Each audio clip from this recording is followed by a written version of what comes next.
Hey guys, welcome to the channel. This common denominator talking about Mike Colter. If you've ever seen Netflix Luke Cage, you know who Mike Colter is. He is Luke Cage. He is the superhero. He's the black superhero. I just want to talk very quickly about this character, give you my thoughts on this character, and I have a lot of praise for this character. I'm just going to let that out early on in this quick video. It's not really a video, but just this little podcast. Mike Colter is a hero in more than one ways, and let me just say why. Mike Colter is an example for black people in many ways. Let me show you. Number one, we need to. I emphasize, and I want others who watch these videos. I want the black community to understand that there a shift in who we regard as heroes needs to take place.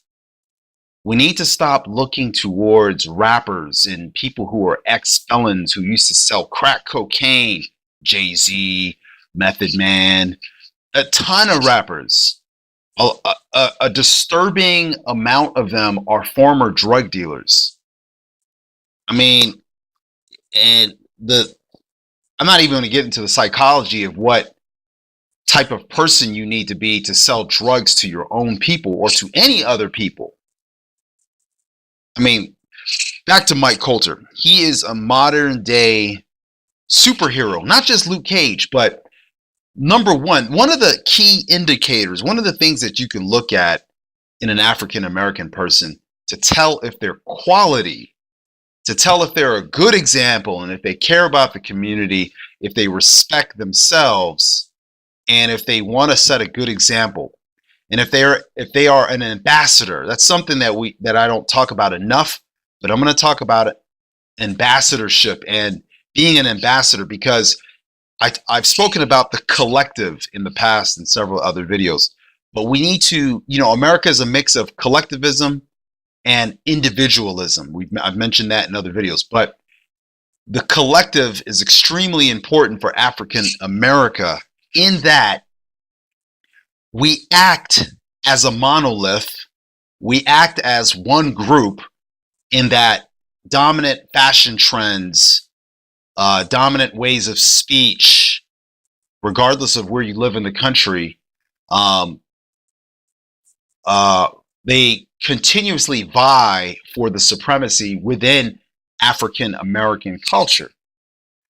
And it dominates African American culture. One voice is literally dominating one people.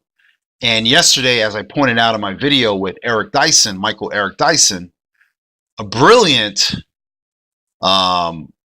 scholar in the African American works, literature, and etc. However, his main flaw is his mission to be an apologist for dysfunctional elements of African American culture, in that he supports and makes and apologizes for those who use the N-word, and he supports it. Why do I focus on that so much? Because it is one of the key indicators into checking the temperature of the culture, the sanity, if I would, of the culture.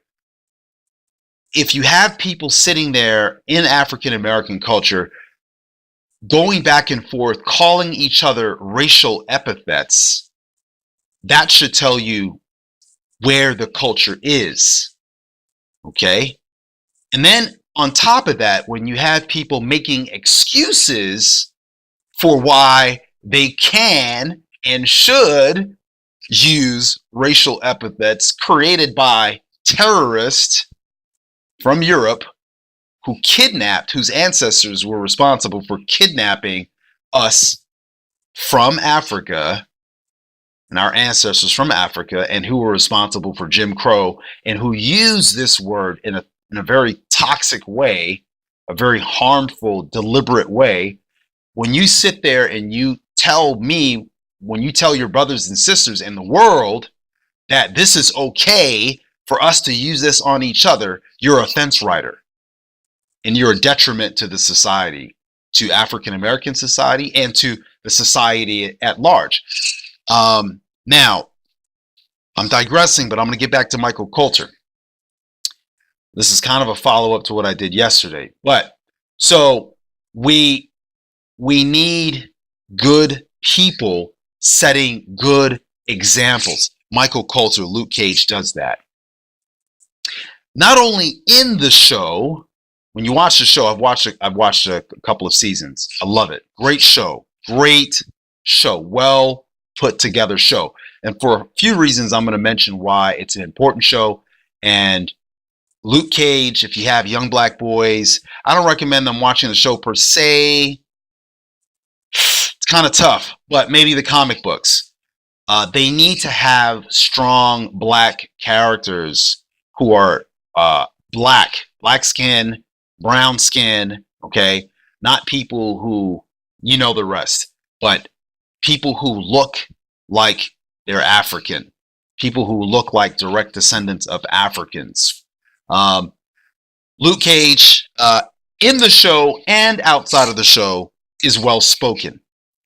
Key indicator into who a person is. Okay, one of the key indicators. Another key indicator is the N-word. If you've evolved to a position where you now where you understand the toxic nature of this N-word, you've moved past, well, do we end it with A or end it with ER? You've moved past that silly argument because you realize that's trash. When you've evolved past that, regardless of what the the so-called scholars and intellects in the community are telling you, if you've evolved past that, kudos to you. You are a new black. I heard there's a term going around called new black. You are a new thinker. You are a better thinker. You are a better version of an African American. You've evolved past the powerful forces in hip hop. You've evolved past the powerful forces in the media and the street culture. You've evolved and you're better for it. And there's a lot of pushback in the African American community against the new blacks, against people who don't want to be associated with that trash anymore. The old guard. We don't want to be associated with that. We want to be associated with what's better. And there's nothing wrong with that. And there's no reason to apologize for that.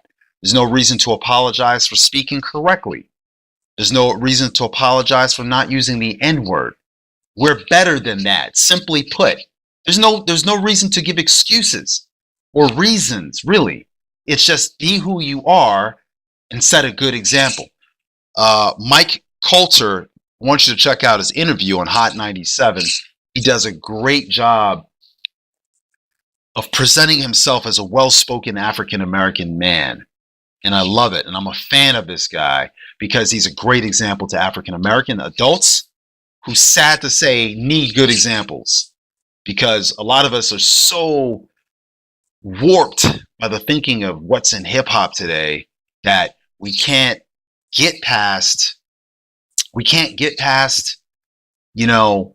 that old way of thinking. We need to escape, and we need leaders, people who act as de facto leaders in the media to pull us out. Michael Colter does a good job of that. His character, Luke Cage, does not, I believe he doesn't like the N-word being said around him. And he does not like to be called the N-word. And that's beautiful, because that's setting the path and preparing the minds and the soil, the hearts of young black people to fight against this toxic lifestyle we have, this toxic culture where we're sitting here. Let me just give you one example and then I'm gone. I got to go. Let me give you one more example. Imagine Jews sitting around calling each other racial epithets created by other people. Imagine Hispanics sitting around calling each other racial epithets created by racists. Imagine Asians doing that. And imagine outsiders watching them, how astonished they would be to see these people using horrible term on each other, okay, on each other, in their groups, in their conversations, that was created by someone else.